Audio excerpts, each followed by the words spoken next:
แม้เวลาจะลบเลือนทุกสิ่งให้มันจางหาย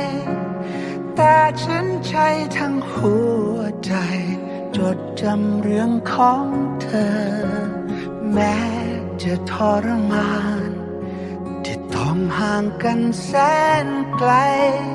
แต่ฉันยังคงหายใจเพื่อรอวันพบเจอกี่คมขาที่กันเรากี่ทิวเขาที่ขวางทางหรือแม้รอยพันขวากน้ำใจจะข้ามไปกี่ราตรีที่ล่วงเลยผ่านเวลาที่หมุนไปทุกนาทีของใจยังคิดถึงเธอ